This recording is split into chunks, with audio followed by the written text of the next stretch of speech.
Facebook. Salut les amis. Coucou les filles. Je vous laisse arriver. J'espère que vous allez bien, que vous avez passé un bon mercredi. Chez nous, il y a énormément de neige. J'ai appris que dans le sud de la France, il faisait beau, il y avait du soleil, il faisait 18 degrés. C'est génial et incroyable en même temps, cette différence de temps, de température d'un coin à l'autre. J'espère que vous allez bien. Faites-moi signe quand vous êtes là. La vérité, c'est que, en général, avant que je vous fasse un live, j'ai déjà passé 30 minutes à 1 heure à coucher les enfants. Et en vérité, je me suis presque endormie avec eux. Sauf que j'ai le live à faire et que j'adore faire et que j'ai la masterclass à 21 heures. Donc, je suis là. Faites-moi un coucou quand vous êtes là. Hashtag live ou hashtag replay. Et comme ça, je peux démarrer. Dites-moi si vous m'entendez bien aussi. C'est toujours la même question parce que j'ai mis le micro, mais je sais que des fois, il ne fonctionne pas bien. Voilà les filles. Alors, j'espère que vous allez bien. Ce que je voulais vous dire aujourd'hui, c'est que dans ma vie, j'ai remarqué à plusieurs reprises que je dérangeais. À plusieurs reprises. Et ça, depuis enfant, depuis toute jeune, depuis toujours, j'avais souvent ce sentiment de déranger. De pas être à ma place, de titiller, de déranger. Et du coup, le problème, c'est que ça a fait taire en moi beaucoup de choses parce que forcément, j'avais pas envie de déranger les gens, j'avais pas envie de les déclencher, j'avais pas envie de les titiller. Aujourd'hui, j'aimerais vous parler de 2 choses très liées qui font que j'ai eu ce sentiment très longtemps. Le sentiment de déranger, le sentiment qu'on me prenne pas au sérieux, le sentiment qu'on me prenne pour, je sais pas, le sentiment d'être infantilisée, le sentiment de paraître naïve. Coucou Afida, c'est cool. Voilà, je vous dis, j'ai l'impression que vous êtes chez moi, que je suis chez vous, donc c'est super. J'adore ça. J'espère que vous m'entendez bien parce que vraiment, je suis en train de perdre la voix. En général, ça me fait ça avec la fatigue, le manque de sommeil. Et je suis en plein dedans en ce moment. Du coup, je vous disais que pendant très longtemps, et encore aujourd'hui, j'ai souvent cette impression de ne pas être prise au sérieux. Quand est-ce que j'ai cette impression-là ? C'est quand j'exprime les grands projets que j'ai en tête, quand j'exprime les grands rêves que j'ai en tête. Il faut savoir que moi, j'ai vraiment des grands rêves. J'ai des grands rêves. En fait, j'ai tout le temps des grands rêves et je passe d'un projet à l'autre. Et pendant que je suis sur un projet, je suis déjà sur l'extension de ce projet et je suis déjà sur un autre projet. En fait, j'ai l'impression que je ne vis que par les projets et par les rêves et par les objectifs. Et je me fixe vraiment des choses qui paraissent souvent inatteignables aux autres. Sauf que moi, c'est comme ça, j'ai toujours fonctionné comme ça, j'ai toujours eu des grands rêves. Le problème, c'est que quand j'étais pas encore dans le développement personnel et que j'étais pas consciente de toutes ces choses-là, je vous dis ça pour vous faire prendre conscience de certaines choses qui vous permettront de vivre au mieux certaines choses. Donc, quand j'étais pas encore dans le développement personnel, je savais pas, je comprenais pas les réactions des autres, je comprenais pas mon fonctionnement. Je comprenais pas mes réactions face aux autres. Je comprenais pas tout ça. Vous voyez, toutes ces subtilités dans les relations, dans les perceptions, etc. Et en fait, quand j'étais pas encore dans le développement personnel, ce que je faisais, c'est que je taisais mes rêves. Je taisais mes projets. J'en parlais plus. Parce qu'à chaque fois que j'ouvrais la bouche pour dire « Ah, moi, j'ai pour projet de faire ceci, cela. » Je vous donne un exemple. Enfin, je n'ai pas besoin de vous donner d'exemple. Vous savez de quoi je parle, j'ai plein de trucs. Et puis, vous aussi, vous avez sûrement des choses en tête. Et comme vous avez peur de ce que vont dire les autres ou de ce que les autres vont penser de vous parce que vous avez peur de ne pas être à la hauteur de ce que vous rêvez de faire, du coup, vous allez taire ce projet, taire cet objectif, taire ce rêve. Et puis, ça va rester en vous, mais vous n'allez plus oser l'exprimer. D'accord? Et moi, c'est ce qui m'est vraiment arrivé pendant très longtemps. Parce que dès que j'ouvrais la bouche pour parler d'un projet, ça paraissait tellement grand que soit on m'affichait un joli petit sourire du genre « Oh, que c'est mignon, elle vit dans un monde de bisounours » ou alors un sourire plutôt sarcastique du genre elle croit vraiment qu'elle va faire ça. Si elle connaissait la vie, cette petite, elle comprendrait que dans la vie, il faut souffrir, que la vie est souffrance. On n'atteint pas des rêves, on n'atteint pas des objectifs, on souffre. On est là pour souffrir, on est là pour galérer, on est là pour, souffrir. Vous voyez? Et du coup, moi, je le ressens. Comme j'absorbe vraiment les émotions que j'ai autour de moi, que j'arrive à percevoir ce que les autres pensent, du coup, ça a toujours été très, très compliqué, surtout quand c'est des personnes très proches qui vont... à chaque fois que je vais dire « Ah, j'aimerais faire ceci, cela », on va me faire taire soit en souriant, soit en me disant clairement « Non, mais ça, c'est pas à ta portée, en fait. Arrête de rêver. » Voilà, je ne sais pas si vous avez déjà entendu ce genre de choses. Arrête de rêver. En tout cas, aujourd'hui, j'ai aussi envie de vous faire prendre conscience de l'impact de ce « arrête de rêver » pour pas que vous le reproduisiez avec vos enfants. Parce que le problème, c'est que les personnes qui vous disent d'arrêter de rêver, ou les personnes qui vous disent que vous n'allez jamais atteindre vos objectifs, ou les personnes qui vous disent que vous n'êtes pas à la hauteur de ça, c'est des personnes qui ne font que transférer sur vous leur propre peur, leur peur à elles de ne pas être à la hauteur des choses. Moi, ça, avant, je ne le savais pas. Et ça m'impactait vachement. Parce que ça, à chaque fois, je me sentais en lutte contre le monde, parce que j'ai toujours été de cette nature de plus on me dit que c'est pas possible, plus je vais le faire et montrer que c'est possible. Mais quand même, ça n'empêche pas que ça me touchait à chaque fois et qu'au fond, il y avait quelque chose qui me disait mais t'es peut-être pas à la hauteur, mais tu y arriveras peut-être pas, mais tu es peut-être pas capable au fait. Peut-être qu'ils ont raison. Et en plus, j'avais cette peur de me lancer et de devoir subir les reproches et les remarques et le jugement au cas où je n'y arrivais pas. Parce que j'avais peur qu'on me dise je te l'avais dit. Et qu'on vient de confirmer mon incapacité à faire les choses. D'accord?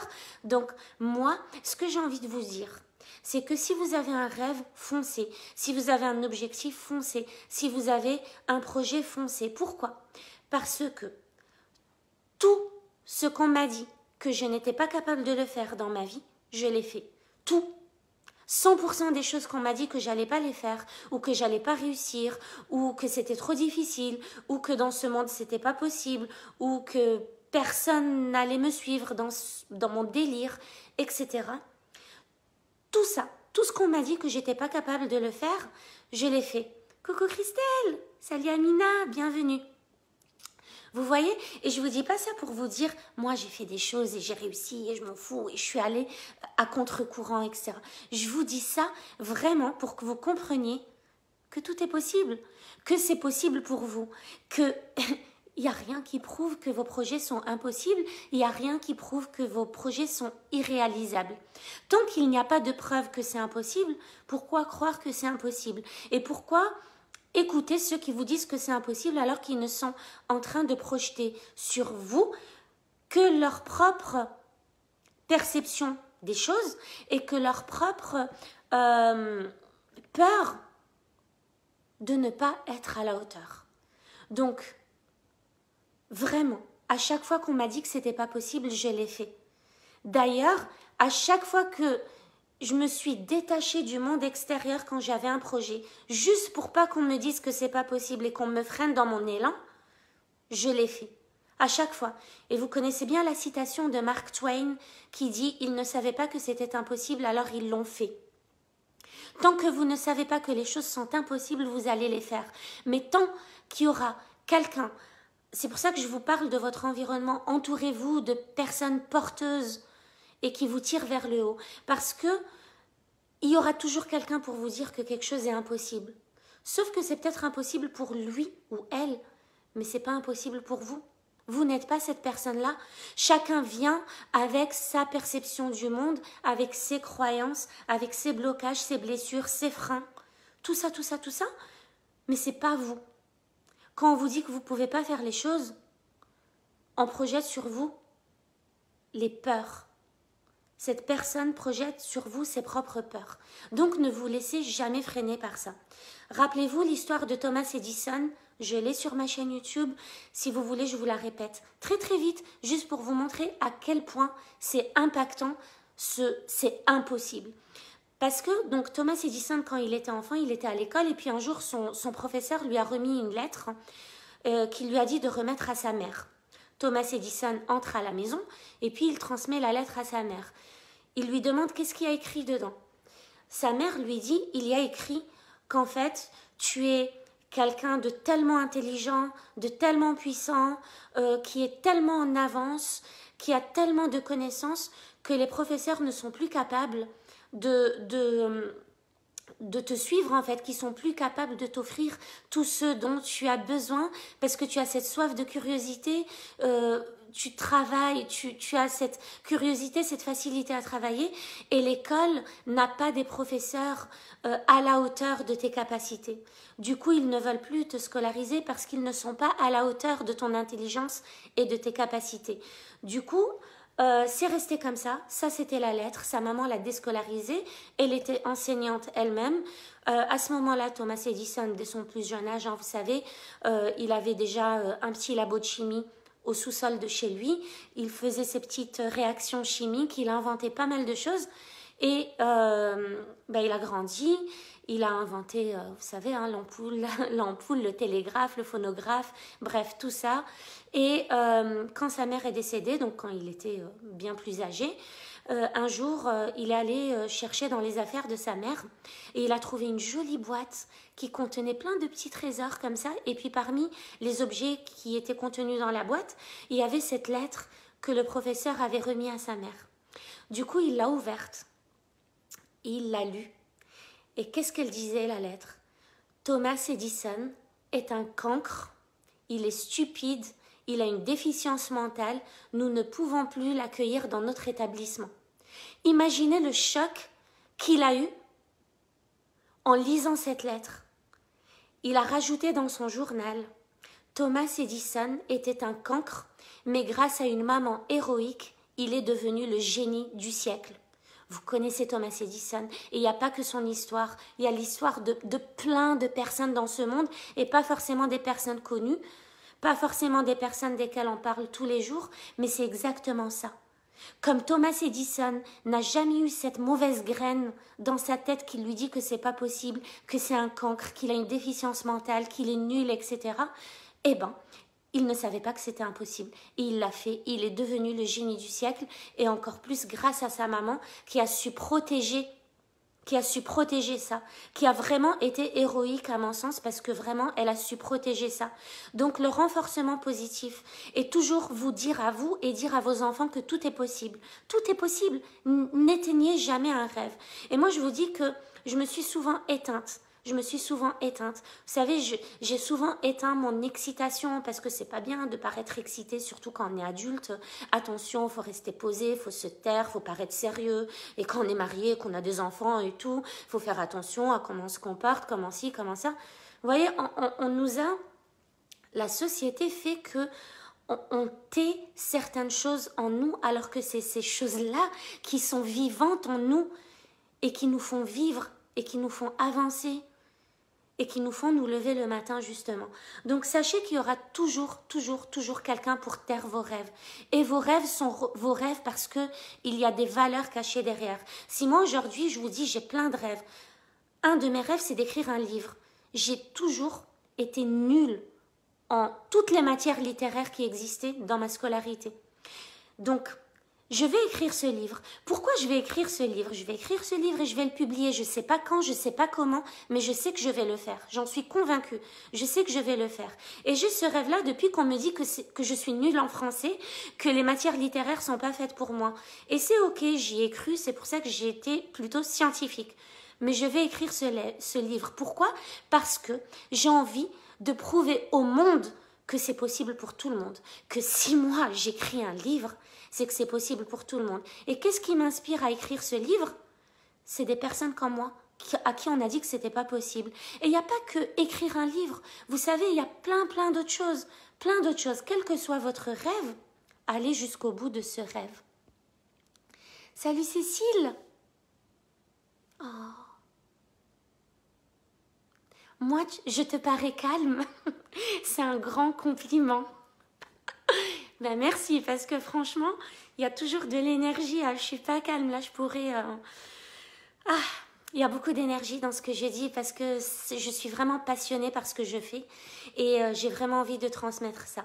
Et pour vous dire à quel point j'ai toujours eu des rêves et j'ai toujours eu des rêves, en fait, j'ai toujours eu des rêves qui mobilise des foules, qui mobilise du monde, qui mobilise une masse. Et on m'a toujours fait taire ces rêves. Mais tu crois franchement qu'on va te suivre? Mais ça n'intéresse personne. Les gens, ils s'en fichent de ça, etc. Et en fait, je les ai toujours réalisés. À l'âge de 8 ans, je me baladais dans les kermesses de l'école parce qu'elles étaient toujours faites dans le parc de l'école. Il y avait toujours des SDF autour et je comprenais jamais comment on pouvait s'amuser, manger, jeter des assiettes encore pleines alors qu'il y en a qui meurent de faim juste à côté. À l'âge de 8 ans, j'ai ramassé avec moi tout plein d'enfants dans cette kermesse. Je leur disais, toi, t'as envie d'accomplir une mission? Allez, suis-moi. Et je faisais comme ça et je leur disais, venez, à la queue leu, on va aller ramasser les assiettes et toutes les merguez qui n'ont pas été mangées, on va aller les redistribuer. Et quand je repense à ça, ça me fait franchement marrer parce que je me dis, en fait, quand on a quelque chose en nous, on l'a à vie. Donc ça sert à rien de le faire taire, ça sert à rien d'essayer de paraître comme ci ou comme ça parce que ça fait beaucoup plus beau. Alors attendez, ça fait beaucoup plus beau en société, ça fait plus sérieux, ça fait tout ça, tout ça. Ça sert, j'essaie d'accéder à vos commentaires. Ça sert à rien parce que ça revient, c'est là, c'est en vous, vous avez envie de le faire.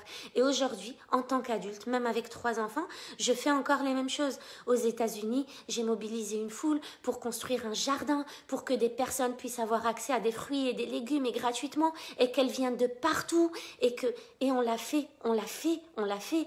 Je veux dire, il n'y a rien qui est impossible. Et pourtant, tous ces projets-là, on m'a dit, c'est pas possible, ça n'intéresse personne, tu crois franchement que tu vas changer le monde, tu crois franchement que les gens vont te suivre, mais les gens ils s'en fichent de l'écologie, mais les gens ils s'en fichent du bio, mais les gens ils s'en fichent de ça, ton projet n'aboutira pas, puis t'as même pas d'argent, et puis ci, et puis ça. Mais on s'en fout, on s'en fout, on s'en fout de tout ça. J'écoute pas.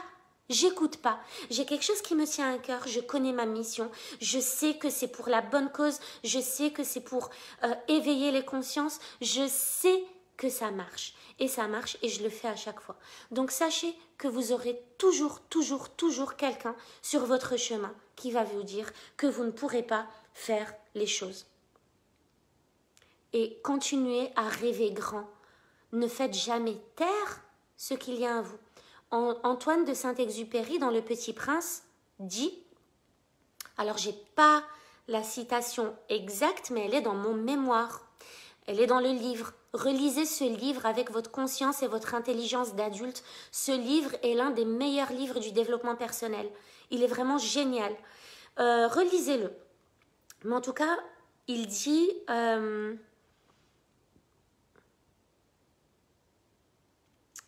il dit quelque chose et puis ensuite il dit la suite c'est beaucoup. Ah voilà, tous les adultes ont un jour été enfants, mais très peu d'entre eux s'en souviennent. Voilà, c'est quelque chose comme ça en fait. Coucou Radija. On a tous été des enfants et peu d'entre nous s'en souviennent. Pourquoi cette citation est touchante dans ce cas précis? C'est que on a tous été des enfants avec des rêves. Et puis quand on est enfant et qu'on a des rêves, c'est beau, c'est mignon. Et puis voilà, c'est féerique, c'est chouette, c'est joli. On aime voir les enfants rêver. Pourquoi ça doit s'arrêter quand on est adulte? Pourquoi quand on est adulte et qu'on a des rêves et qu'on les exprime, on se moque de nous, on se fout de notre gueule, quoi, en fait. On se dit, mais elle connaît vraiment rien à la vie, parce que si elle savait que la vie, ce que c'était la vie, elle n'aurait pas de si grands rêves. Mais en fait, non, j'ai tout compris à la vie. La vie, enfin, j'ai tout compris, on se comprend, hein. J'ai pas tout compris à la vie, mais ça, je l'ai compris. C'est que la vie, elle est faite de ça, de rêves. On est ici pour avoir des rêves et pour les réaliser. Quels que soient vos rêves, on n'a pas tous les mêmes rêves, Mais quels que soient vos rêves, si je vous dis je rêve d'acheter une grande maison aux États-Unis, j'ai ce rêve-là. Il y en a qui vont me dire n'importe quoi, t'es vraiment une matérialiste, t'as vraiment rien compris. Mais en fait, moi, si j'ai ce rêve-là, c'est parce que ce rêve-là vient nourrir des valeurs. Pourquoi? Parce que quand j'ai mis les pieds aux États-Unis la première fois et que j'étais très jeune et que j'étais étudiante et que j'étais partie seule et que j'avais ni famille ni rien là-bas, personne, que je connaissais pas la ville, le pays, que je venais de débarquer, moi, c'est une famille qui m'a ouvert ses portes, qui a fait des portes ouvertes dans leur grande maison pour accueillir les étudiants qui n'avaient pas leur famille. J'ai envie de reproduire ça parce que ça m'a marqué, ça m'a touché, c'était trop beau, ça m'a vraiment inspiré. Et j'ai connu plein de personnes comme ça là-bas qui vivent dans l'abondance et qui utilisent leur abondance pour justement mettre en place des choses comme ça, pour éveiller les consciences, pour faire suivre des foules, comment dire, pour qu'on se batte pour une cause. Moi, ça m'a toujours vraiment fait vibrer de l'intérieur de voir des foules du monde, plein de personnes se réunir dans une même cause, pour une même cause.